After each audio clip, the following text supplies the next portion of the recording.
I was with you for a bit, but this is actually ridiculous. I guess we can't get over No. We need to defend ourselves a little bit first. So we're those people that whine about something that happened 15 years ago. For good reason, though. Let's find out. Give your balls a tug, you fucking pussy. Colin Campbell, hockey director at the time. And there were leaked emails from Colin Campbell complaining to the refs about how his son was getting mistreated by the refs and how he was calling Mark Savard a baby after taking the hit. Oh, blow to the head there, and Savard went down, and he is... Which is important because his son played on the Bruins team. Right. And Matt Cook didn't get any suspensions from that. So there's a huge conflict of interest between the player and the hockey director of the NHL with leaked emails. Proof. 2011, against the big, bad Bruins, we got Zdeno Chara, a giant who almost killed Max Pacioretty. Oh my God, that's right. Oh God, almost tore his head off. Milan Lucic, the most skilled goon back in the day. Yeah, I think it was against Toronto. Yeah, of course you remember because it's against Toronto. Brad Marchand. He looks like a rat. Like his face. Hey, don't talk about my favorite player. Sean Thornton. Oh my God, I forgot about Sean Thornton. One of the best hitters and fighters of the game. Fourth liner, yeah. Andrew Ference, who is very competitive. Adam McQuaid, who was also a menace fourth liner. Then you have Daniel Sedin, who had more penalty minutes than any of these players that I mentioned on the Bruins. One of the most humble and nice players has more penalty minutes than those four goons? This is bullshit. Now you just sound like a homer. Oh. Marchand got a 10-minute unsportsmanlike conduct for this. Just kidding. There was no penalty on the play. Just kidding. Daniel Sedin got 10 minutes for unsportsmanlike conduct. Disgusting. Daniel Sedin, during his whole season, he had 32. Could it be Colin Campbell? That's what the fans are saying. That's what we're saying. But are we just saying that because we're salty about it?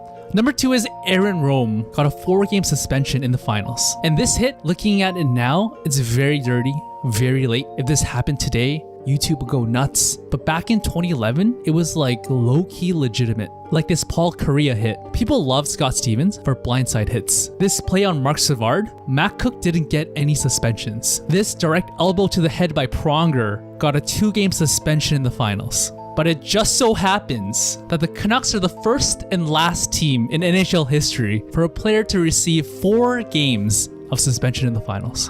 People forget about this hit where Mason Raymond literally broke his back.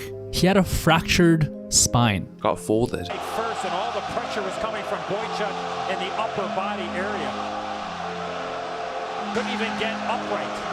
He was bent over completely after what Pierre talked about. And he was never the same player again after that. And Johnny Boychuk didn't even get a suspension for it and got 5 minutes for roughing. For breaking someone's back. I'm just kidding. There was no penalty. Oh my God. So number 3, Canucks fans are suspecting that the referees were biased against them. He told Alex Burrows before the game that I'm going to embarrass you because a month earlier, Burrows embellished and he got away with it. So this referee came up to him and said, I'm going to embarrass you now. And then in that game, Burrows got all the penalties in the most crucial points of the game. And Burrows spoke out in the interview, and then Burrows got fined. Wow. And then the referee got retired, quote unquote. Wow. So that's something that you would imagine would never happen. And it's especially concerning considering the fact that when Dennis Weidman hit the NHL referee, after that incident, they call it the Weidman effect, where Calgary was turned into #1 team in the NHL with the most penalties.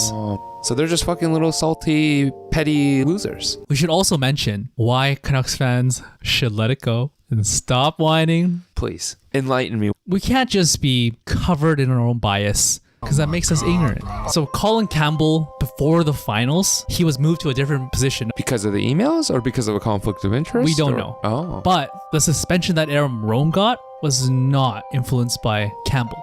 Or so it seems. It was actually Brendan Shanahan, which I'm guessing maybe because it's his first big suspension and he wants to set a benchmark. A precedent, yeah. So I think that's why he got a 4 game. Bad timing. Talk. And also, we can't be saying like, oh, like the refs are so bad, because that's every single NHL game that I see. Yeah. And you don't like Toronto. I have sympathy for Toronto. But when you see like Toronto fans be like, oh, that was the worst refereeing ever. Do you really care? Right. No. Do you think they care? No. Do you think they care when you whine about something that happened 15 years ago? No. Unfortunately, no. That just makes us a loser. And my last point is the Canucks weren't the most friendliest competitors back then. Tell Kelly I said hi. I was just gonna say that. There'll be lots of time to settle this out. Give your balls a time, you fucking pussy. She's a great gal. And Mark Recchi even said that he's never hated a team more than the Canucks in his entire career. And I'm sure the Canucks did something to rile up the referees. Sure. So in a way, the reason why some officiating didn't go our way is because the Canucks are just simply dicks. And you could see it. There's no way you cannot see it. Number 5, Luongo was pulled like 2 times. He also had a couple shutouts. He did, but one game, he let in 8 goals or 7 goals. Canucks scored no goals. Boston scored 4, game 7. It's just, at what point do we just say it was the Canucks' fault? Give your balls a time, you fucking pussy.